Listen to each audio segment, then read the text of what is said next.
will be an astronaut.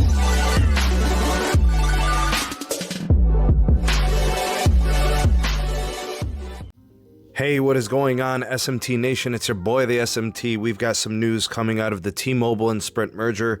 I think trouble in paradise. I think some concerns, not to blow it out of proportion, but these are things that I have documented and cited in the past that I thought were worrisome and troublesome potentially for the new T-Mobile. What I'll do is I'll go through all the factual items from the report, and then we'll get to my take and my analysis on the matter. And then you guys will have the opportunity to chime in at any time during this video down in the comment section below. Before I get going with this video, if you could, please do check out some of the links in the description box. We have items for the SMT communities. We have the SMT Patreon page link. We have the Twitter handle at SneedTech, where we also do Periscope Lives. And then we have the Megadon.net invite code, Megadon.net, the social media platform of the future. Never need another social media platform ever again. No algorithms, no ads, and no tracking. Megadon.net. So here's the story from the T-Mobile and Sprint merger. The fun never ends. T-Mobile is asking and requesting the state of California to relax the merger agreements put forth in the T-Mobile and the Sprint merger. Specifically, they're requesting that the California Public Utilities Commission to extend or delay the 2024 timeframe for their network commitments. The extension is being requested for an additional 2 years, putting the timeline for completion on the requirements to 2026. Question is why? Why is T-Mobile doing this? Why are they requesting this? They are blaming the pandemic and its quote-unquote long-term effects. T-Mobile's claim is the coverage and the speed goals are quote-unquote out of sync and also quote-unquote not feasible. The labor group Communication Workers of America is quite angry with this current request and situation. They are claiming that T-Mobile is all talk and no action. No comments from T-Mobile or the California Public Utilities Commission. Look, here's my takeaway from this report. Number one, the requirements that T-Mobile has to meet for the state of California are grueling and excruciating. It is very difficult to build out a network in the manner that is being demanded in these terms. But the second item is T-Mobile agreed to it so they could get this merger done.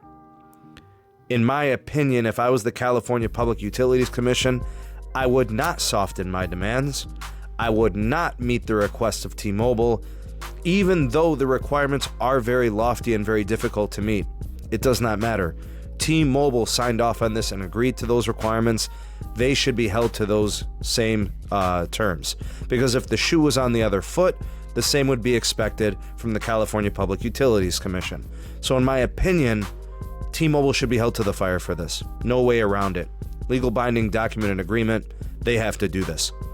Now, you kind of throw the pandemic into the situation. Yeah, that changes things. But every company in the world is dealing with this pandemic. Every company in the United States is dealing with it. All telecoms are dealing with it. It's not unique and different from that case. I just want to also state, if it was not feasible now, how was it feasible before? Is it really because of that? I mean, there's also job implications here about creating jobs. I think T-Mobile bit off more than they could chew on multiple levels. The jobs, the commitments, the network restrictions or the network commitments and things of that nature. It's pretty clear they bit off more than they could chew. I said it then. I will say it today. That's my take. I'd love to hear what you guys have to say on this matter. In my opinion, you got to call a spade a spade. This is what T-Mobile has agreed to do, and they've agreed to meet this. If not, I think they should have their feet held to the fire for it. This is just the way it is. This is how business is conducted.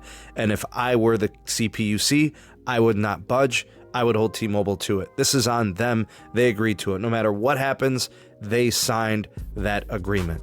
You guys tell me what you think in the comment section below. Let me know if you agree, disagree, if you think I'm off base, maybe I'm being too hard. Let me know what you guys think.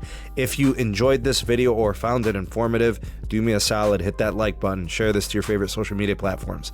Much appreciated for that. Also, if you're new, maybe this is your first time here, consider subscribing, activating that bell notification icon so you never miss an upload from the SMT. And I think what we will do is, let's go ahead and hashtag spade is a spade. you got to call it like it is, right?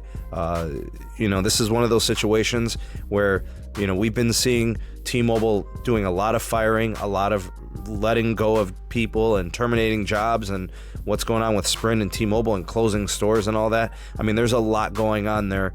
There has to be some form of accountability.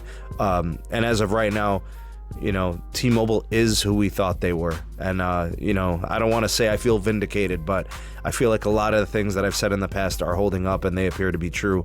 And some of the same things that other organizations are saying about T-Mobile, I have said previously in the past, and they're a different company now, whether we like to admit it or not.